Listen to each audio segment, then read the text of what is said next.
আমরা যারা দেশের বাইরে এখন রয়ে গেছে তাদের আসলে অনেস্ট ওপিনিয়নটা বলার সময় চলে আসছে। একটি ইনভিটেশন লেটার হয়তো 40 জনের কাছে বিক্রি হয়েছে খুব উচ্চ মূল্যে। প্রচুর স্টুডেন্টদেরকে আসার সুযোগ করে দেওয়া হচ্ছে, কারণ স্টুডেন্ট মানেই তো হচ্ছে যে খরচ করবে, সেটাতে পড়বে। কিন্তু আপনি যে প্রথম যে জবটা পাবেন বেশিরভাগ ক্ষেত্রে সেটা হবে এন্ট্রি লেভেলে। এটা যদি একটা নেটিভের জন্য হয়ে থাকে তাহলে আমাদের বাচ্চাদের জন্য এটা কতটা টাফ।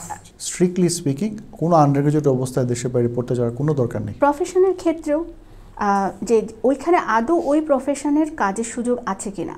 যদি আমরা না বলি তাহলে ভুল ইনফরমেশন ছড়াতে থাকবে। আপু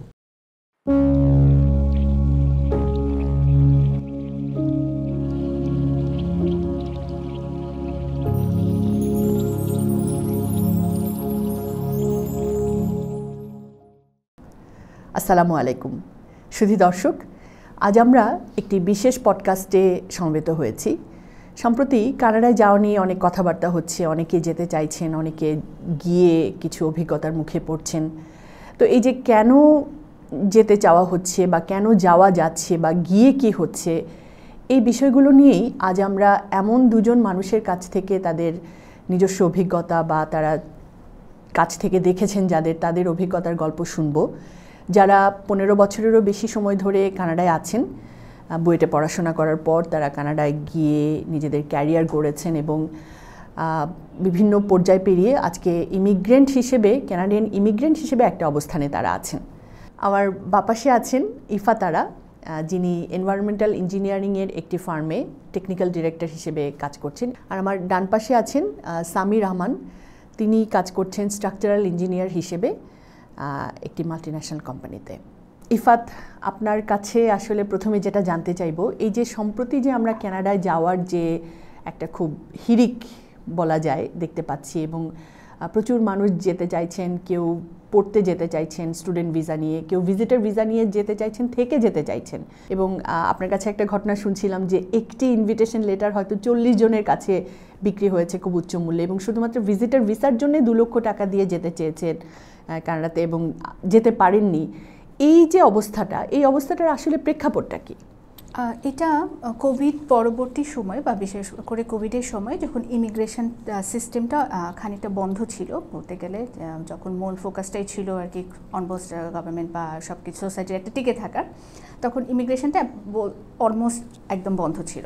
তো এই সময়টাতে মানে কানাডিয়ান ইকোনমি, তারপরে অন্য অনেক বিষয়গুলো একটু স্থবির হয়ে পড়ে ইনফ্লেশনের জন্য। কানাডার পুরো 2 বছরের মতো সময় যেহেতু একটা সাবসিডাইজড অবস্থার মধ্যে দিয়ে গিয়েছে, সেই সাবসিডির পরিমাণটাও তো বেশ ভালো ছিল বলতে যে ধরুন একটা ফ্যামিলি যেখানে হয়তো ফ্যামিলি ইনকাম ছিল $4,000, সেখানে 4 জনের ফ্যামিলির প্রত্যেককে $2,000 টাকা করে প্রায় বছর 1.5 মতো দেওয়া হয়েছে। তো এটা অলমোস্ট দেখা গেছে যে যারা এই মানিটা পেয়েছে এটা অলমোস্ট ফ্রি মানি। আর প্রয়োজনীয় মানে যেখানে বললাম ফ্যামিলি ইনকাম যেখানে 4,000 ছিল সেখানে তারা পার পার্সনে $2,000 টাকা করে যদি পায়, আর এটা পেয়েছে। তো স্বাভাবিকভাবেই মানে কানাডিয়ান গভর্নমেন্টের যে চালানোর যে মানে যেটাকে বলে রিসোর্স, সেটা তো খানিকটা তো ঘাটতি হয়েছে। একটা হচ্ছে ইমিগ্রেশন বন্ধ থাকার জন্য লোকবলের স্বাভাবিক প্রতি বছর যে পরিমাণ ইমিগ্রেন্ট আসে, কাজ করে, কাজের রিপ্লেসমেন্টের জন্য যেতে থাকে, সেটাও বন্ধ ছিল। প্লাস হচ্ছে যে কিছু মানি ক্রাঞ্চিংয়েরও অবস্থা হয়েছে। তো গত 2022-এর মাঝামাঝি বা শেষ নাগাদ আর বা 23-এর পুরো সময়টাই বলা যেতে পারে যে ভিজিটর ভিসায় মানুষকে নেওয়ার বা সুযোগ দ্বারগুলো অনেকটা খুলে দেওয়া হয়েছে যাতে করে এটাতে যারা ভিজিটর হয়ে আসছেন তারা তো ওখানে মানে স্পেন্ড করবেন বা এই পুরো প্রসেসের মধ্যে দিয়ে যাওয়ার জন্য যে কানাডিয়ান এজেন্সিগুলো আছে, সেটা মেডিকেল হতে পারে, ভিসা প্রসেসিং হতে পারে বা অন্যান্য যা কিছু, সেগুলো তারা মানিগুলো পাচ্ছেন।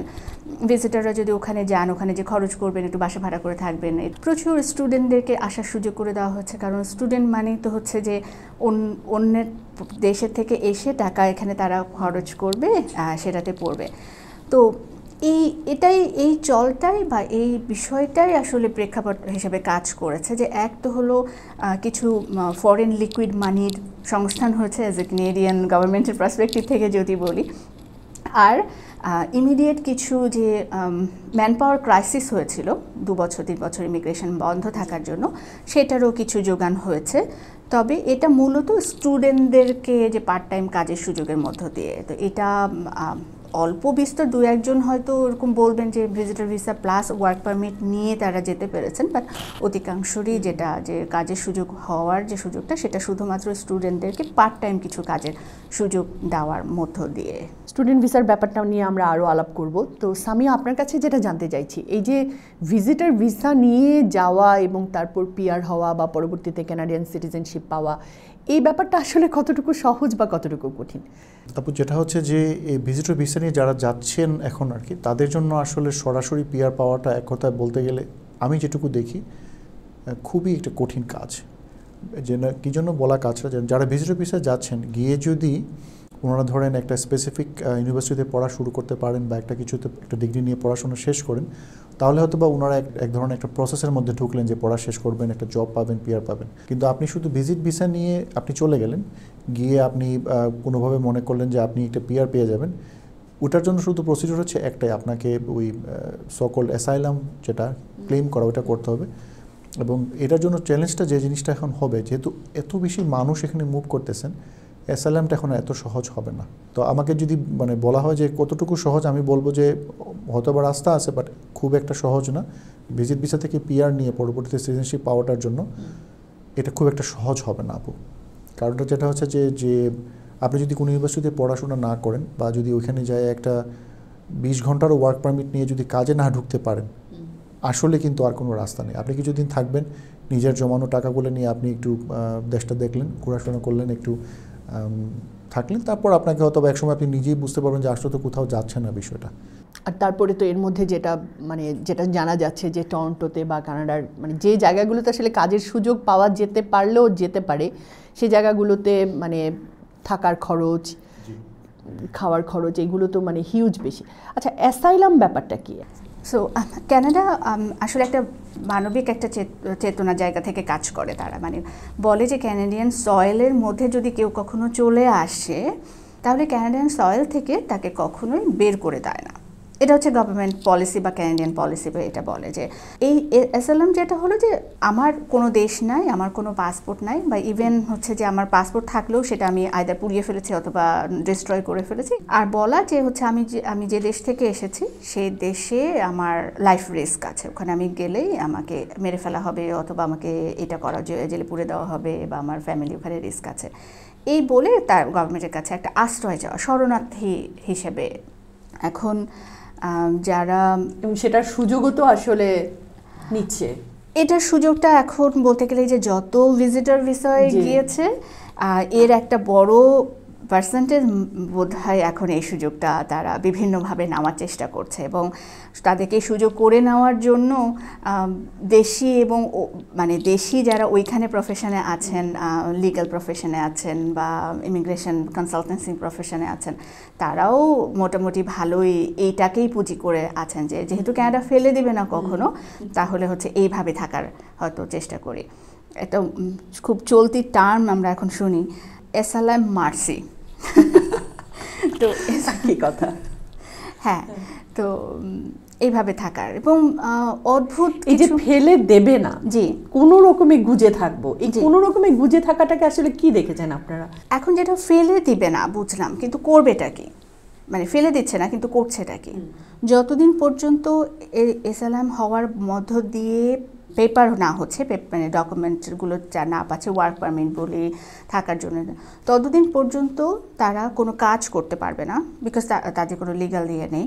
ক্যানাডার মতো জায়গাগুলোতে লোকাল কিছু ধরুন রেস্টুরেন্ট বা এগুলোতে, যেগুলো খুবই হাতে গোনা, এগুলো ছাড়া লিগাল পেপার ছাড়া কাজ পাওয়ার সুযোগ অলমোস্ট জিরো।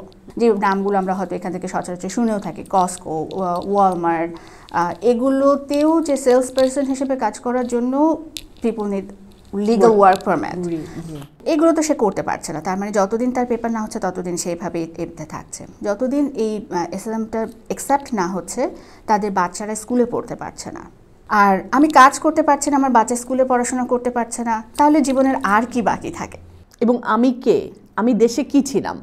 আমি হয়তো ব্যাংকের ভিপি ছিলাম, আমি হয়তো ব্যাংকের সিনিয়র ম্যানেজার ছিলাম, বা আমি হয়তো আমার ফুলি বাংলাদেশের প্রেক্ষাপটে একটা খুবই সাজানো গোছানো জব ছিল, একটা লাইফস্টাইল ছিল। সেটা তো বটেই, কারণ হলো যারা এই ভিজিটর ভিসা নিয়ে যাচ্ছে তারা তো আর এমনি থেকে আচ্ছা ঠিক আছে আজকে ব্যাগ গোছালাম যেতে পারছে না। এই ভিজিটর ভিসা পাওয়ার জন্য তো তাদেরকে প্রচুর অর্থবিত্ত খরচ করতে হচ্ছে। মানে শুনেছি যেটা যে শুধুমাত্র ভিজিটর ভিসার ফর্ম কীভাবে ফিল আউট করবো সেটারও কনসালটেন্সি ফি নাকি কয়েক লক্ষ টাকা, 15 থেকে 20 লাখের মতো নর্মালি খরচ করে যাচ্ছেন একটা ভিজিটর ভিসার জন্য। এটা হয়তো মানে চলতি রাস্তাতে সবার মুখেই শোনা গিয়েছে। সেদিন আমি আমার এক বন্ধুর ড্রাইভারের কথা শুনছিলাম, চাকরি ছেড়ে দিয়েছে এবং সে 8 থেকে 9 লাখ টাকা খরচ করে সে কানাডায় যাবে। যে কি করবে সে জানে না, সে বলে আমি ড্রাইভারই পারি, আমি এটাই করব। তার ভাবনা হচ্ছে যে ওখানে গিয়ে হয়তো সে ড্রাইভিং করবে, কিন্তু আর কিছুই জানে না। কিন্তু এই যে ড্রাইভার যে ছিল সে 8 লাখ টাকা খরচ করে যাচ্ছে ড্রাইভার, এটা একটা সিচুয়েশন। এবং সেখানে ওখানে গিয়ে তো শুধু ড্রাইভারই করতে পারবে না, ওখানে তো মানে নিজের গাড়ি নিজে চালানোর ওতে ড্রাইভার নিয়োগ করার মতো আসলে সামর্থ্য খুব কম মানুষেরই রয়েছে। তাহলে কি হচ্ছে, তাহলে গিয়ে ওখানে আমাকে গাড়ি কিনতেও হবে, কিন্তু ওই খরচটাও কিন্তু রয়েছে। যতদিন আমি ওখানে লাইসেন্স না পাচ্ছি ততদিন আমাকে ওখানটায় থাকতে হচ্ছে, ততদিনও আমি করছি। আবার ইভেন ওখানে গাড়ি চালানো মানে কি উবার ড্রাইভিং করা অথবা ডেলিভারির জন্য এতে করা, তখনও এই গাড়ির খরচা টরচা এগুলো তো বাদ দিয়েও ইভেন উবার করার জন্য ওখানে একটা সোশ্যাল ইন্স্যুরেন্স নাম্বার লাগে। তো আমি যতদিন লিগাল না হচ্ছে ততদিন আমি সোশ্যাল ইন্স্যুরেন্স নাম্বারও পাচ্ছি না। একজনের আমার উবারের লাইসেন্স আছে, সেটা 25%, মানে ধরুন আমার ইনকামে 25% আমি দিয়ে দিব। আমার উবার লাইসেন্স আছে, আমার এটা কাউকে আমি ব্যবহার করতে দিলাম, সেটা আমি খাজনা হিসেবে 25% টাকা নিয়ে নিলাম। আমার সারাদিনের ইনকাম হচ্ছে $100, 25% আমাকে উবার তো কিছু টাকা নিয়েই নিচ্ছে, তারপরে আবার আমাকে ওই লাইসেন্স নেওয়ার জন্য দিতে হচ্ছে। আমার থাকছেটা কি? এখানে যিনি একটা প্রফেশনে আছেন, সে ডক্টর, ইঞ্জিনিয়ার, ব্যাংকার, তিনি যখন মনে করছেন আচ্ছা ওইখানটায় গিয়ে চলে যাব, তারপরে হচ্ছে যে উবার ড্রাইভার করে চলবো, এটা হচ্ছে কিছুটা মানে দুঃখজনক, আনফর্চুনেট। এবং আর একটা যেটা হলো যে এটা আসলে কারোর জন্যই কল্যাণকর হচ্ছে না, না ওই ফ্যামিলির জন্য, না আসলে কিন্তু বাস্তবে তাই ঘটছে, বাস্তবে ভুরি ভুরি এটা ঘটছে। মানে আপনি বলছিলেন ব্যাংকিং সেক্টরে থেকে গিয়েছে, ব্যাংকিং সেক্টরে কিন্তু আসলে যদি কেউ ইমিগ্রেশন করে যেতে চায় কানাডায়, বিভিন্ন রকমের সুযোগ থাকতে পারে, যে তাদের ইমিগ্রেশনে স্কিল, প্রফেশনাল এক্সপিরিয়েন্স দেখিয়ে এটা করে, কিন্তু ওইটাকে একটু লম্বা পথ মনে করছি না। তবে আসলে আমাদের আজকের পডকাস্টের মানে উদ্দেশ্যটা আমরা একটু দর্শকদের সামনে ক্ল্যারিফাই করতে চাই। সেটা হচ্ছে যে আমরা কিন্তু যাওয়াটাকে নিষেধ করছি না বা নিরুৎসাহিতও হয়তো করছি না, কিন্তু আমরা বলছি এই যে আপনি বলছেন যে এই যে কিছু প্রসেস আছে সেটা জেনে তাকে যেতে হবে। আপনি একজনের ঘটনা বলছিলেন যে যিনি এই দেশে কোনো একটা বেসরকারি ব্যাংকের তিনি ভিপি ছিলেন, অর্থাৎ ভাইস প্রেসিডেন্ট ছিলেন, তিনি এখন মন্ট্রিলের একটা মসজিদে রাতে তাকে ঘুমোতে হচ্ছে কারণ তার জব নেই, তার কোনো ওয়ার্ক পারমিট নেই। আমরা বলতে চাইছি যে এই যে পদ্ধতি যেটা আছে সেগুলো জেনে, ওখানকার রিস্ক ফ্যাক্টরগুলো জেনে, মানে পর্যাপ্তভাবে এডুকেটেড হয়ে যাওয়া। আমরা একটু সামির কাছে জানতে চাইছি যে স্টুডেন্ট ভিসা নিয়ে কথা হচ্ছিল, যে একটা ধারণা ছিল একটা সময় যে স্টুডেন্ট ভিসা নিয়ে যাব, আন্ডার গ্র্যাজুয়েশন করতে যাব, তারপরে একটা সময় পড়াশোনা শেষ হলে তারপরে আমি অথবা পড়াশোনার সময় আমি কিছু ছোটোখাটো পার্ট টাইম কাজ করে আমার পড়াশোনার খরচটা চালাবো এবং জব শেষ হলে ওখানে কাজ করে আমি পিআর পাবো, তারপরে সিটিজেনশিপ, পরবর্তী যে ধাপগুলো আছে সেটা হবে। আসলে এই ধারণাটা কি ঠিক, বা এখনকার প্রেক্ষাপটে আসলে এটা কতটা সহজ? এটা উত্তরটা দিচ্ছি আমি, যাওয়ার আগে শুধু আগের পয়েন্টটাতে একটা জিনিস অ্যাড করতে চাচ্ছি, যেটা যে এই যে যিনি ড্রাইভারের কথা একটু আপনি বললেন যে উনি খরচ করে যাচ্ছেন 8-10 লাখ টাকা, ওনাকে কিন্তু আরেকটা পয়েন্ট মাথায় রাখতে হবে। এখানে যাওয়ার পরে যেহেতু উনি লিগাল না, ভিজিট ভিসা নিয়ে যাচ্ছেন, ওনাকে কিন্তু একজন লয়ারকে ধরতে হচ্ছে বা একটা এজেন্সিকে ধরতে হবে, যারা ওনাকে হেল্প করবেন যে অ্যাসাইলামের প্রসেসটুকু মানে স্ট্রিমলাইন করে দেওয়ার জন্য। যে উনি একজন লয়ারকে ধরবেন, একজন অ্যাপ্লিকেশন সাবমিট করবেন, পুরো প্রসেসটার জন্য আমি শুনতেছি যে 8 থেকে 10 লাখ টাকা, আমি বলবো যে গুড 12 লাখ টাকার মতো লাগবে। তো ওইটুকু টাকার ব্যবস্থা করে যদি উনি হাতে করে না নিয়ে যান বা দেশ থেকে ওনাকে যদি কেউ না পাঠায়, তারপর তো ওই সময়টুকু তার থাকা খাওয়ার খরচও আছে। তো দেখা যাচ্ছে যে আমি শুনতেছি এখন যে আগে যেটা ধরেন 3 মাসের মধ্যে ওরা অ্যাসাইলাম দিয়ে দিত, এখন শুনতেছি যে অনেক সময় নাকি আরও বেশি সময় লাগতেছে।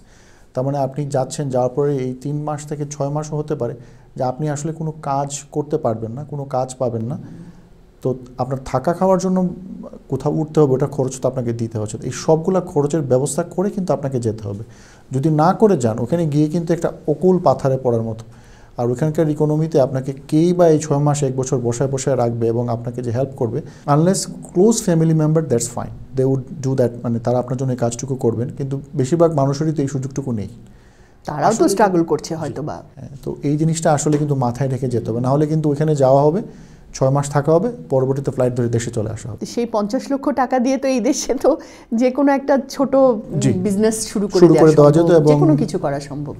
জি, আপনি স্টুডেন্টদের যেটা হচ্ছে আপনি ঠিকই বলছেন, একসময় যেটা ছিল যে কেউ যদি মাস্টার্স বা পিএইচডি করতে যেতেন আর কি, তো পড়াশোনা একটা নির্দিষ্ট পর্যায়ে যাওয়ার পর উনি নিজেই ধরেন পিআর একটা প্রসেসের মধ্যে চলে গেলেন, গভর্নমেন্ট ওনার পড়াশোনা এবং সব কিছু দেখে পয়েন্ট মিলা মানে একটা স্পেসিফিক ওয়েতে আগানোর পরে ওনাকে পিআর দিয়ে দিত আর কি। এখন যেটা হয়েছে যে ওরা রিসেন্টলি বেশ কিছুদিন হয়ে গেল, ওরা একটা প্রসেস করছে যে আপনাকে আপনার কোন সাবজেক্টে পড়াশোনা করছেন, কতটুকু পড়াশোনা করছেন, আপনার এইজ কত, সব কিছু বেস করে একটা পয়েন্ট সিস্টেম বা একটা নাম্বারিং সিস্টেম তৈরি করে রাখছে আর কি। ওই নাম্বারিং সিস্টেমটা ট্রিকটা হচ্ছে কি, ধরেন আমি আইটি সেক্টরে পড়াশোনা করতে গেছি, আর ধরেন আমাদের ইফাত এখানটায় উনি অন্য একটা সাবজেক্টে পড়াশোনা করতে গেছেন, বা দুজনে একটা পোস্ট গ্রাজুয়েট ডিপ্লোমা শেষ করছি হয়তো বা, কিন্তু দেখা যাবে যে ইফাতের পয়েন্টটা হয়তো বা একটু বেশি। কারণটা কি, গভর্নমেন্টের ওই ধরনের লোক দরকার, যেমন ধরেন এখন যেটা হচ্ছে যে একটা স্পেসিফিক সেক্টরের লোক নিচ্ছে। এখন আমার সাবজেক্টটা যদি ওই বিষয়ে পড়া না হয়, তার মানে আমি যদি দেশ থেকে যাওয়ার আগে ওই বিষয়টা জেনে বুঝে একটা সাবজেক্ট চুজ করে না যাই, ওখানে যাই আমি নিজের টাকা খরচ করে কিন্তু পড়াশোনা করব, শেষ করার পরে আমি কিন্তু আসলে আর কিছু করতে পারবো না, কারণ পিআরটা হবে না আর কি। আগে যেটা ছিল কি, আমি যখন স্টুডেন্ট ছিলাম তখন দেখতাম যে মানুষ পড়তে যাচ্ছে একটা ভালো বিষয়গুলোতে, একটা সাবজেক্টগুলোতে রিসার্চ করতে যাচ্ছেন, পড়াশোনা করতে যাচ্ছেন, ওগুলো কিন্তু কোনো চেঞ্জ নেই, ওগুলো আগের মতোই আছে। ওখানে কিন্তু পড়তে গেলে সুবিধা কি, গভর্নমেন্ট আপনাকে ফান্ড দিচ্ছে। কিন্তু এখন যেটা আমরা দেখতেছি, মাস্টার্স পিএইচডি করতে যারা যাচ্ছেন, কোনো রকমের একটা ডিপার্টমেন্ট ধরে একটা সাবজেক্ট ধরেই জাস্ট কানাডাতে চলে আসতেছেন, 1.5 বছর 2 বছর পড়াশোনা করতেছেন, অথবা 1 বছর 1.5 বছর একটা পোস্ট গ্রাজুয়েট ডিপ্লোমা নিচ্ছেন, কিন্তু সাবজেক্টটা যেহেতু ডিমান্ডিং না, অন্টারিওর নক লিস্টের মধ্যে নেই বা ওই প্রভিন্সের নক লিস্টের মধ্যে নেই, পড়া শেষ করতেছেন, টাকা খরচ করতেছেন, কিন্তু উনি আর পিআর পাবেন না। ওনাকে তখন প্রভিন্স চেঞ্জ করতে হচ্ছে, ওনাকে এইটা চেঞ্জ করতে হচ্ছে, আরেকটা ডিগ্রি নিতে হচ্ছে, মানে একটা প্রসেসটা অনেক লম্বা হয়ে যাচ্ছে। আজকে সকালে একজনের সাথে কথা হচ্ছিল, উনি এই জিনিসটা আমাকে ফোন দিলেন আমাকে জানার জন্য যে ভাই আমি প্রভিন্সটা চেঞ্জ করতেছি। আমি খুবই অবাক হলাম, উনি অন্টারিও থেকে পড়াশোনা করছেন। বললেন যে ভাই আমি এখন শিওর যে আমার যে পয়েন্ট আসছে, এখন যে পয়েন্টটা, এই পয়েন্টে আমি অন্টারিওতে কোনোদিনও পিআর পাবো না। আমি যদিও 2টা পোস্ট গ্রাজুয়েট ডিপ্লোমা শেষ করছি, এখন আমি ওই সেক্টরের নক লিস্টের মধ্যে একটা জব করতেছি, কিন্তু আনফর্চুনেটলি আমার সাবজেক্টটা ওই নকের মধ্যে পড়ে না। আচ্ছা, তো ওনার পয়েন্ট আসছে 470 সামথিং। তো উনি সব ক্যালকুলেশন করে দেখলেন যে এইটা ওনার হবে না, এটা কিন্তু সাবমিট করার জন্য প্রি রিকুইজিট যেটা। তো উনি এখন ফোন দিলেন যে উনি রমজানের আগে উনি চলে যাচ্ছেন অন্য একটা প্রভিন্সে, ওখানে সেটেল করবেন। উনি দুঃখের কথা কি, উনি যেটা বলতেছিলেন যে ওইখানে গিয়েও যে ভাইয়া কিছু হবে আমি জানি না, 1 মাস সময় আমি তো নিজেকে একটু সার্চ করবো, একটু দেখবো, তারপরে ডিসাইড করবো যে পরবর্তীতে আমি কোথায় যাচ্ছি। এইটা হচ্ছে একটা বেসিক পার্থক্য যেটা আর কি। এই জিনিসটার জন্য সবাইকে বলা যে সাবজেক্টই পড়তে চান, যেটাই করতে চান, আগে খোঁজখবর নিয়ে বুঝে শুনে তারপর যাওয়া উচিত আপনার। উদ্দেশ্যের ব্যাপারটাতে আরও বড় হতে পারে, সেটা নিয়ে আরও আমরা কথা বলবো। বা আমার হয়তো টিউশন ফিটা দিচ্ছে, বা হয়তো কোনোভাবে সে একটা স্কলারশিপ পেয়েছে, এটা শুধু টিউশন ফিটাই হয়তো সেটা ওয়েভার হচ্ছে, বাট তার থাকা খাওয়ার খরচটা কিন্তু তাকেই জোগাতে হচ্ছে এবং সেটা কাজ করে। এইটা আসলে কতটুকু সহজ, এবং আলটিমেটলি আমরা জানি যে একটা আন্ডার গ্র্যাজুয়েশন পর্যায়ে যেই একটা মানুষ থাকে, ওই সময় আসলে তার নিজের ওই পরিমাণ ম্যাচুরিটি আসে না যে সে তার পরিবেশের যে দূষণগুলো আছে সেটা থেকে সে নিজেকে বাঁচিয়ে চলা। আমরা জানি যে Canada is a free society, কিছু কিছু ড্রাগ সেখানে লিগালাইজড, সেখানে সেক্স খুব অ্যাভেলেবেল, মানে অর্থাৎ এই পরিবেশটা আসলে ওই বয়সী একটা স্টুডেন্টের জন্য কতখানি ভালনারেবল, প্রচণ্ড ভালনারেবল। এবং যখন আমরা দেখি যে আন্ডারগ্র্যাড করার জন্য এখান থেকে স্টুডেন্টরা যাচ্ছে, তার মানে কি 17-18 এই বয়সে একটা এতে তারা যাচ্ছে 4 বছরের 8 সেমেস্টারে পড়াশোনা করবে। এই প্রথমত এটার খরচটা অনেক বেশি। একটা মানে অনেক উচ্চবিত্তদের কথা আমি মানে এতে বলছি না, মানে আমার জানা নেই, কিন্তু একটা মধ্যবিত্ত বা উচ্চ মধ্যবিত্ত পরিবারের জন্য শুধুমাত্র পড়াশোনা পারপাসে 4 বছরে এই পয়সাটা it's a lot of money. এক হচ্ছে যে এটা তো খরচের বিষয়টা তো থাকলোই, যে এটা করাটা আসলে কতটুকু, মানে এছাড়াও যদি আমি আন্ডারগ্র্যাড শেষ করে তারপরে তখন সেটাকে আমি একটা ব্যবসা করি বলি, বা আমি হায়ার এডুকেশনের জন্য একটা যাওয়ার জন্য সেটা ইনভেস্ট করতাম, সেটা হয়তো মোর জন্য ইফেক্টিভ হতো। আর আমরা যদি আমাদের নিজেদের দিকেও দেখি, আমরা কি অনেকেই হয়তো হোস্টেলে থেকে পড়াশোনা করেছি বা অন্য একটা শহরে বাবা মা ছিলেন, ঢাকা শহরে এসে পড়াশোনা করেছে, আমরা তো নিজেদের কথাও খেয়াল করেছি, নিজের দেশে ছিলাম, তারপরেও দেখা গেছে যে শারীরিক মানসিক বিভিন্ন রকমের চ্যালেঞ্জগুলো কিন্তু ওই সময়টাই থাকে। একটা বাসের টিকিট কেটে দেশের বাড়ি চলে যেতে পেরেছে, বাবা মার কাছে চলে যেতে পেরেছে, তারপরেও এখানে মানিয়ে নিতে আমাদের অসুবিধা হচ্ছে। তাহলে চিন্তা করি আমরা যে বাচ্চাটা 18 বছর বয়সে, এখানে হয়তো তার আগ পর্যন্ত মানে অনেকে তো দেখি যে স্টুডেন্টের মানে থাকার সময় ব্যাগটা টেনে নেওয়ার জন্য আরেকজন থাকে যে ব্যাগটা সে নিয়ে যাবে, গাড়ি থেকে নামছে, আচ্ছা গাড়ি না হলেও একজন মানে পানিটা পর্যন্ত ঢেলে খাওয়ার অভিজ্ঞতা নেই, এরকম ছেলে মেয়েরাও ওই 18-19 বছরে হয়তো পাঠিয়ে দেওয়া হচ্ছে। এবং এটার সাথে আমি যে অ্যাডেড স্ট্রেস যেটা হয় সেটা হচ্ছে তাকে কন্টিনিউয়াসলি দেশ থেকে বলা হচ্ছে যে তুমি কিন্তু গেছো, ওখানে তোমাকে প্রতিষ্ঠিত হতে হবে, তারপরে মা বাবাকে নিয়ে যাওয়ার একটা স্বপ্ন তাকে দেখানো হচ্ছে, এবং সে তো আসলে মানে অনেক সময় বাসায় এই কথাগুলো বলার মতো অবস্থায়ও বোধহয় থাকে না অনেক স্টুডেন্ট। অধিকাংশেরই ক্ষেত্রে এটা যেটা বলছিলাম যে টিউশন ফিটা অনেক অনেক বেশি। তো এখান থেকে যদি কোনো উচ্চ মধ্যবিত্ত পরিবারের হয়ে থাকে, আইডিয়াটা এরকম থাকে, এ পর্যন্ত অন্য কারো শুনিনি যে এর ব্যতিক্রম, যে টিউশন ফিটা এখান থেকে কোনো রকমে ম্যানেজ করে দেওয়ার জন্য মানে বাবা মার প্রস্তুতি বা থাকে বা ওভার দ্য টাইম তারা এটা করবেন এরকম ভাবেন। বাকি তাহলে কি থাকছে ওখানে, মানে টরন্টো বলি বা ক্যানাডার যে কোনো বড় শহরগুলোই হচ্ছে যে পৃথিবীর অন্যতম expensive cities, like living standard, living এক্সপেন্সটা অনেক অনেক বেশি। সেখানে সে থাকবে, সেখানে সে খাওয়া দাওয়া, তার পড়াশোনার খরচ আছে। তার মানে টিউশন ফিটা যদি $7,000 হয়ে থাকে, ওই 4 মাসের আমার একটা সেমেস্টারে থাকা খাওয়ার জন্য প্রায় আরও 7,000 টাকার খরচ, প্রতি ধরুন 1,000 টাকা করে যদিও হয় বা 1,500 টাকা করে হলো তো 5-6 হাজার টাকা তো তার যোগান দিতে হচ্ছেই। তার মানে অর্ধেকটা বাবা মা দিচ্ছে, অর্ধেকটার অ্যারেঞ্জমেন্ট বা এক্সপেকটেশন হচ্ছে সে তুলবে। তার মানে তার ওয়ার্ক পারমিট রয়েছে মাত্র 20 ঘন্টা কাজ করার জন্য। সেটাও কিন্তু মানে টেকনিক্যালি এটা হচ্ছে ইন ক্যাম্পাস লাইব্রেরি বা এ ধরনের কোনো কিছুতে করার জন্য। এটা মানে অন্য জায়গায় একটা ফ্যাক্টরি জব বা একটা মানে ডেলিভারি জবের আসলে স্ট্যান্ডার্ডে তো ওটা করা হয়নি। কিন্তু 20 ঘন্টা কাজ করে 4-5টা সাবজেক্টের নিয়ে, এক তো হচ্ছে বুঝলাম এখানে হয়তো ইংলিশ মিডিয়ামেও পড়েছে, কিন্তু তারপরেও ওইখানের পড়াশোনার তো একটা আলাদা বিষয় রয়েছে, আর সেটার প্রেশার, এই যে 20 ঘন্টা যে কাজ করবে সেটার জন্য অনেক সময় দেখা যায় অধিকাংশ কাজ হচ্ছে ফিজিক্যাল কাজ, একটা রেস্টুরেন্টে দাঁড়িয়ে কাজ করতে হচ্ছে। সে 4 ঘন্টা করেও যদি কাজ করে আসে, তার আরও 5 ঘন্টা ঘুমাতে হচ্ছে, মানে সেটার রেস্ট করার জন্য তার পড়াশোনা করারই সময়টা থাকে না। এবং আসলে কনস্ট্যান্টলি 20 ঘন্টা করে কাজ পেয়ে যাওয়া, এটাও অধিকাংশ সময় এটা সম্ভব হয় না, মানে তার কনস্ট্যান্ট কাজ থাকে না। তারপরে যে কাজগুলো পায় সেটা সে হয়তো কনস্ট্যান্টলি 4 ঘন্টা মানে প্রতি সপ্তাহে করতে পারে না।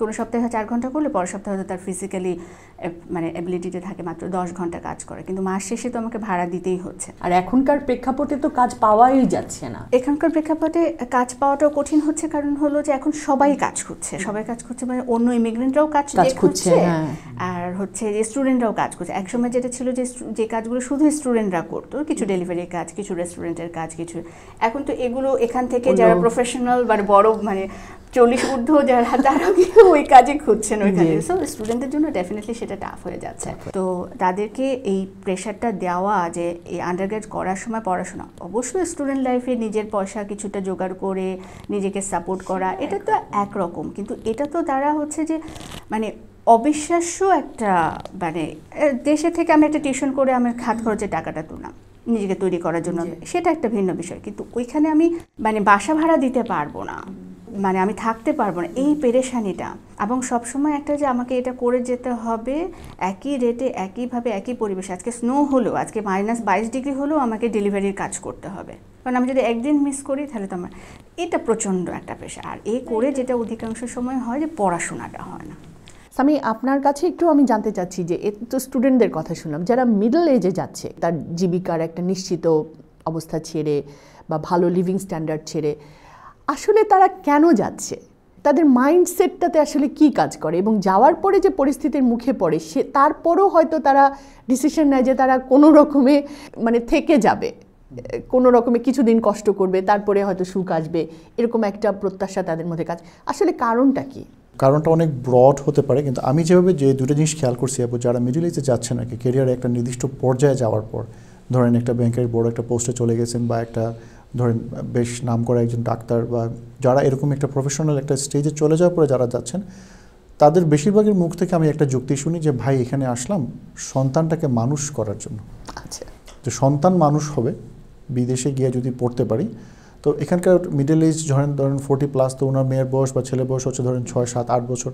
তো প্রাইমারি স্কুল, হাই স্কুল যদি ওখানে শেষ করতে পারি, ইউনিভার্সিটি যদি ওখানে পড়ে, তাহলে তার পুরো লাইফটাই তো মানে একটা নর্মাল টেন্ডেন্সি হচ্ছে যে তার পুরো লাইফটা আমি গড়ে দিচ্ছি আর কি। এইটা একটা আমি দেখছি যে বেশিরভাগ মানুষেরই এটা একটা কারণ। আর সেকেন্ড একটা কারণ দেখছি আপু, যে যারা আসলে মানে পারিবারিক কারণে দেশ ছাড়ছে, ধরেন এখানটায় একভাবে থাকছেন মানে করতেছেন, কিন্তু আসলে ওনার কাছে মনে হচ্ছে যে ক্যারিয়ারে তো আরও বড় কিছু করতে পারতাম, পরিবারের জন্য করতে পারতেছি না আমি। যদি এখান থেকে চলে যাই, অন্য দেশে যদি যাই, তাহলে হয়তো বা আমার জন্য আরও সহজ হবে আর কি। আনফর্চুনেটলি দুইটা ক্ষেত্রে কোনোটাই আসলে আমি দেখছি আপু যে কাজ করে না। কারণ সন্তানকে মানুষ করতে গেলে, যেটা আমি ওখানে যখন আমি স্টুডেন্ট ছিলাম আপু, তখন আমি অনেক বাচ্চাকে মানে এমনি একটু পড়াশোনাতে হেল্প করতাম আর কি, ফিজিক্স ম্যাথ পড়ানোর জন্য। তখন আমি যে জিনিসটা খেয়াল করলাম, একদিক দিয়ে বলতে গেলে আমরা যারা দেশে হাই স্কুল বা প্রাইমারি স্কুল বা এইচএসসি বা ইউনিভার্সিটি শেষ করছে, তারা খুবই লাকি। কারণ এখানকার বাবা মা হয়তো বা আমাদের বাবা মা নিজেরা নিজেদের কেরিয়ারে আগানোর চেষ্টা অবশ্যই করছেন, কিন্তু এক ধরনের একটা সন্তুষ্টি ওনাদের মধ্যে ছিল যে আমি যে বিষয়টায় আমার এক্সপার্টিস আছে, আমি সেই বিষয়টাতেই কাজ করতেছি। হতে পারে হয়তো বা আমি একটু কম স্যালারি পাচ্ছি, কিন্তু একটা আত্মতৃপ্তি যে আমি কেমিস্ট ছিলাম, আমি কেমিস্ট্রি হিসেবে কাজ করতেছি, আমি ফার্মাসিস্ট হিসেবে কাজ করতেছি, এই যে একটা নিজের যে পরিচয় যেটা, এটা ছিল। কিন্তু ওইখানে যখন মিডল ইস্টে কেউ যাচ্ছে না, যাওয়ার পরে আপনাকে তো আবার ওই পরিচয় তৈরি করতে হচ্ছে। কারণ আপনি কিন্তু এখানে এক ধরনের রেসপেক্ট, একটা সামাজিক পরিচয় ছিল এখানে। আপনি যখনই যাইতেন কোনো সামাজিক অনুষ্ঠানে, সবাই বলতেছে যে ভাইয়া আসছেন, আপু আসছেন, উনি অমুক তমুক। এই যে রেসপেক্টটা যেটা আপু, এইটা আসলে একটা মানুষের জন্য খুব দরকার। যে যিনি ধরেন একজন ব্যাংকার ছিলেন, বা বিশেষ করে ধরেন যারা ডাক্তারি প্রফেশনের সাথে জড়িত বা লয়ার প্রফেশনের সাথে জড়িত, তারা ওইখানে গিয়ে কিন্তু আবার কাজটা শুরু করতে হচ্ছে। তার মানে আপনি কিন্তু সাথে সাথেই পাজলড হয়ে গেলেন।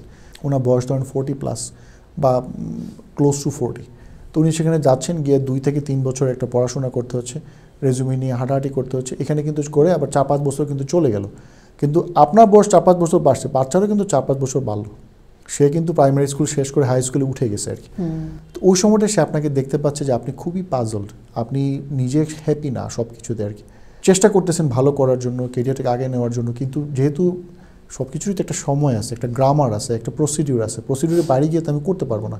যেহেতু বাবা মা হিসেবে আমি করতে পারতেছি না, এটা সবচেয়ে বেশি ইফেক্ট হচ্ছে সন্তানরাই।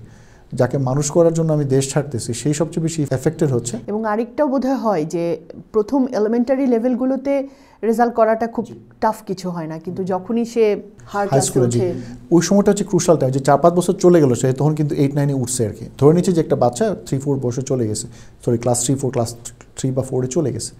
সে যখন তার সবচাইতে বেশি ইমোশনাল এবং মেন্টাল সাপোর্ট দরকার বাবা মার কাছ থেকে, সে 8-9-এ উঠছে। কারণ ওইখানকার 8 পর্যন্ত পড়াশোনা নর্থ আমেরিকার খুবই সহজ।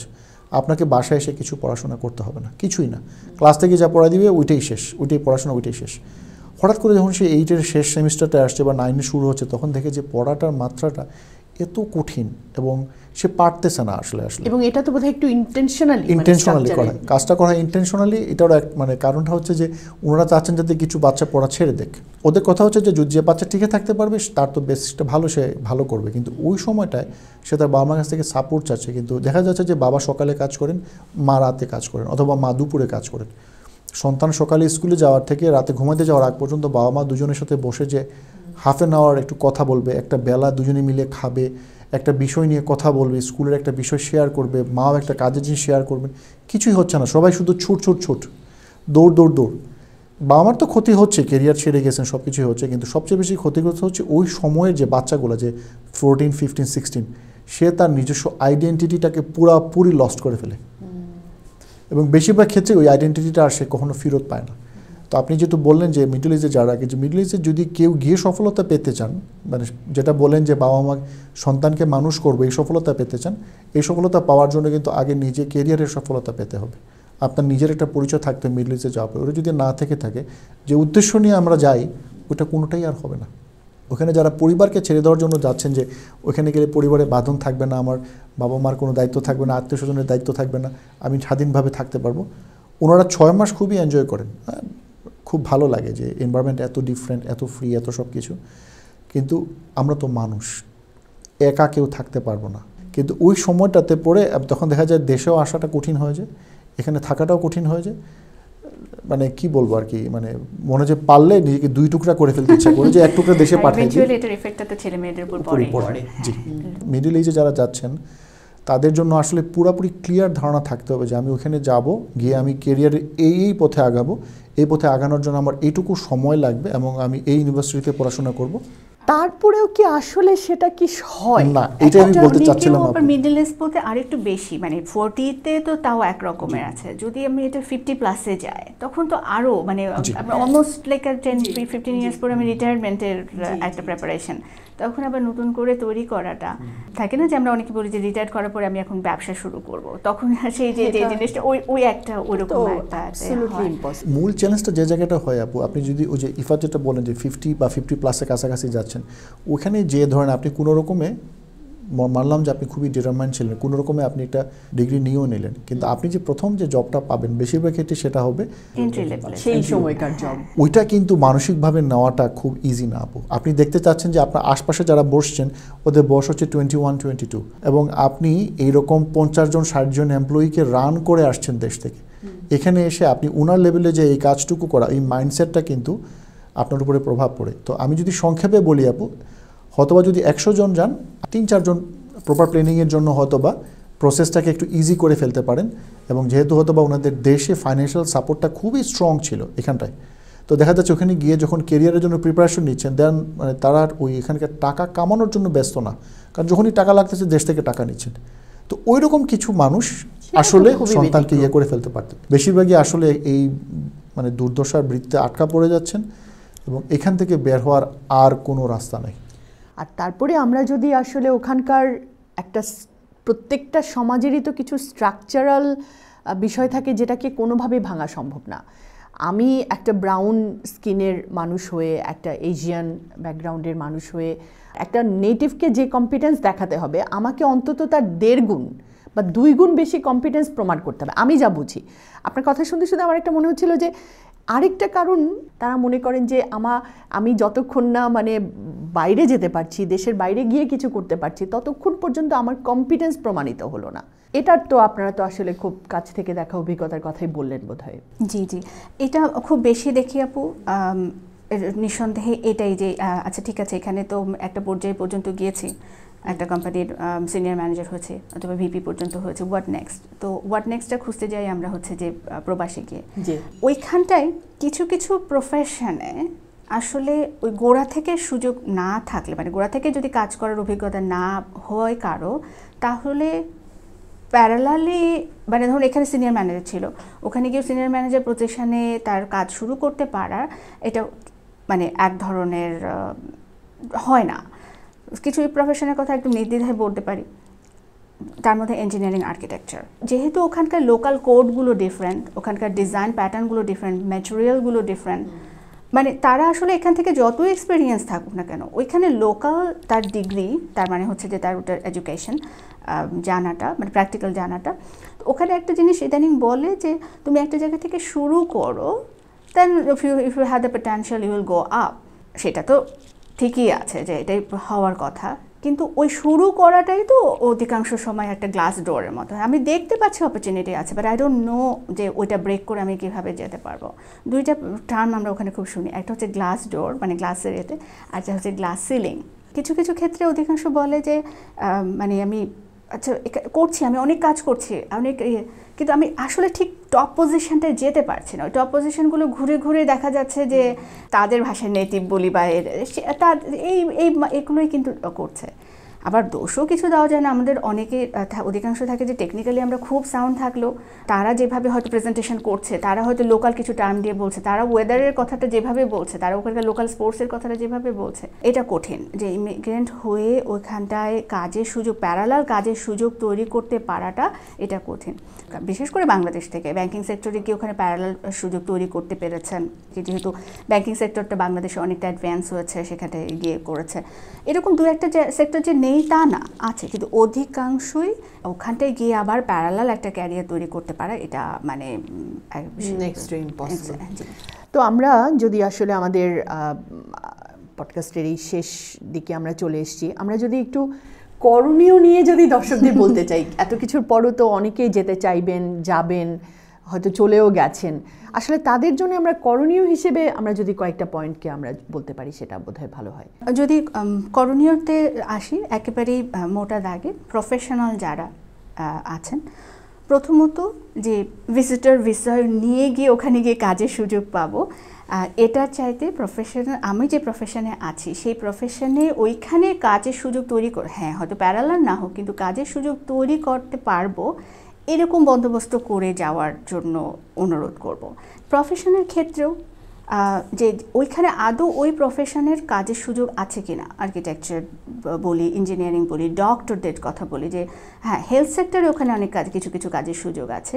একজন ডক্টর, একজন সার্জন হয়ে আমি এখানে দেশে থেকে আমি পয়সাও করতে পারছি, সম্মানও থাকতে পারছি, তাহলে আমাকে কেন বিদেশে যেতে হবে, এই জিনিসগুলো একটু চিন্তা করা।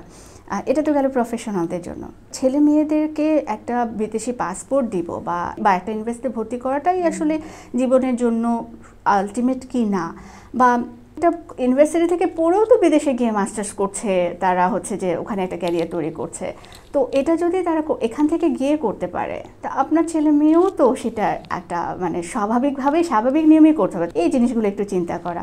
আমি আপনার কাছে যদি কিছু মানে ডোন্টস যদি জানতে চাই, একটা ডোন্টসের মধ্যে আমি প্রথমটাই যেটা বলবো, যারাই পড়তে যেতে চাচ্ছেন, সেটা মানে মাস্টার্স, একটা মানে মাস্টার্স লেভেলে পড়া হতে পারে, পিএইচডি হতে পারে, অথবা ধরেন একটা পোস্ট গ্রাজুয়েট ডিপ্লোমাও হতে পারে, যে আমি ডিপ্লোমা করতে যাব, যাওয়ার আগে আসলে ভালো মতো খোঁজখবর নিতে হবে।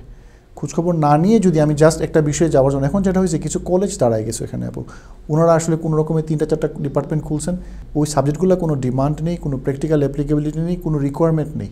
না, মুশকিল হচ্ছে আমাদের এখানকার ইউনিভার্সিটিগুলোতে নানা রকম ফেয়ার হয়, এডুকেশন ফেয়ার, এইগুলোতে এদের ব্রোশিওরগুলো ছাড়ানো হয়, এবং এক ধরনের টোপের মতো যে তুমি যদি স্টুডেন্ট লোন নাও, তুমি স্টুডেন্ট লোন নিয়ে তুমি এটা করো, তারপরে তোমার পরের 2 মাসের চাকরিতে এটার না, এখানেই আপু ট্রিকটা, যে 2 মাসের চাকরিতে হবে, যদি আপনি চাকরিই না পান তাহলে 2 মাসটা কোথা থেকে হচ্ছে আপনার?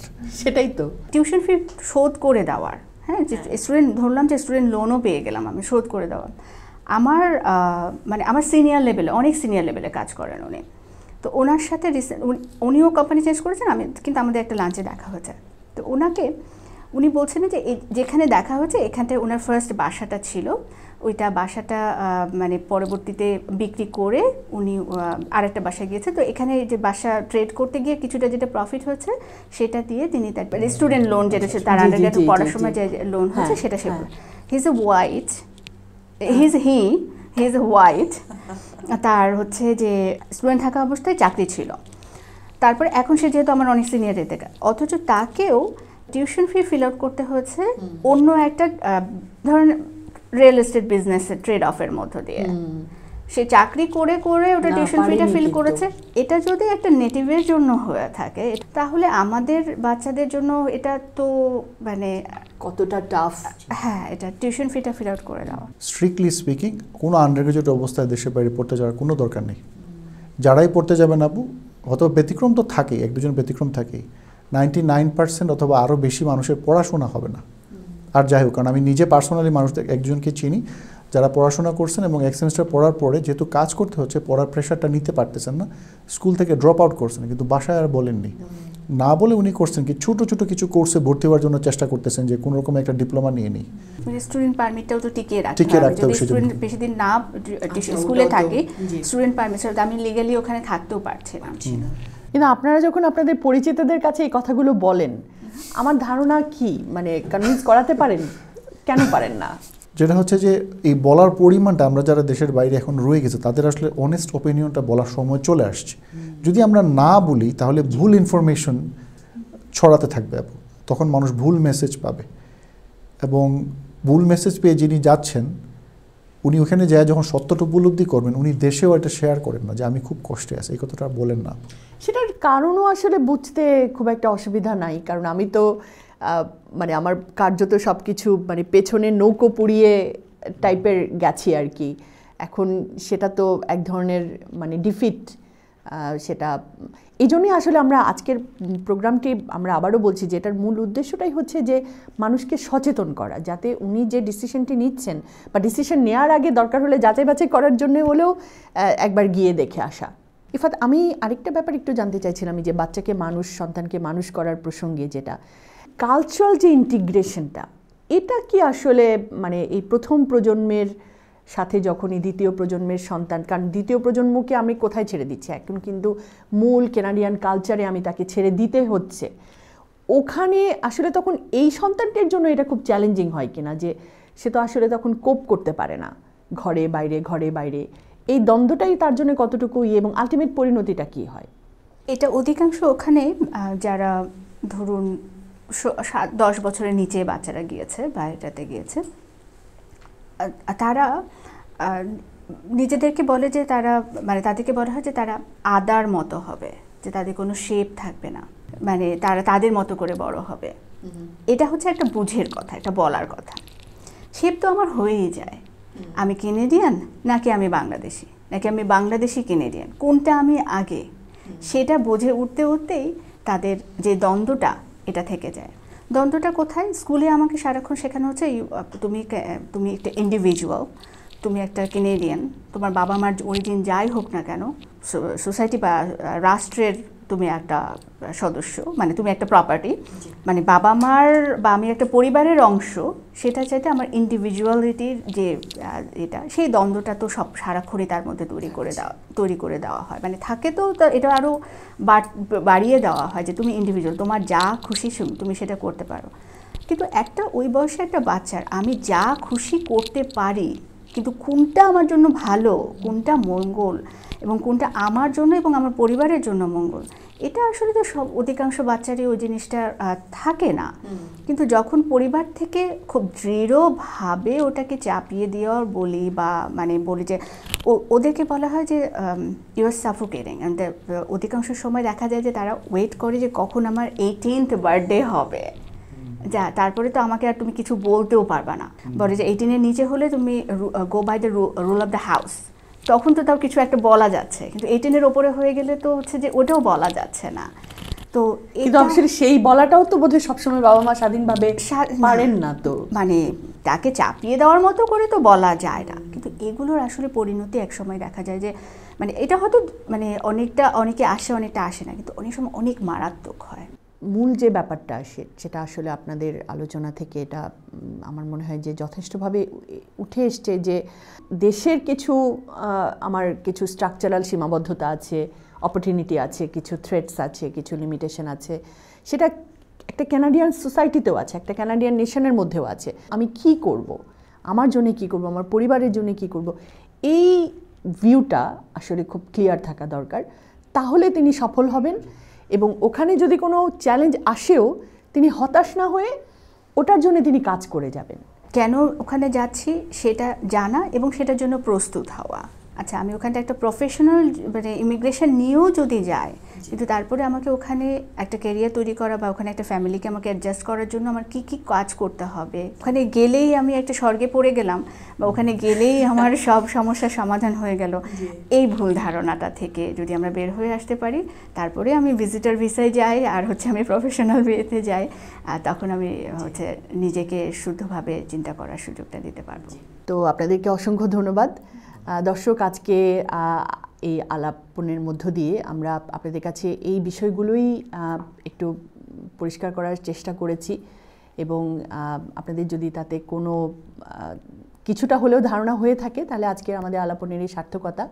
আর এর পরেও যদি আপনাদের আরও কোনো স্পেসিফিক প্রশ্ন থাকে যেটা আপনি বা আপনার পরিচিতদের জন্য আপনি ফিল করেছেন, ফেস করেছেন, আমাদেরকে কমেন্টের মাধ্যমে জানানোর সুযোগ থাকছে।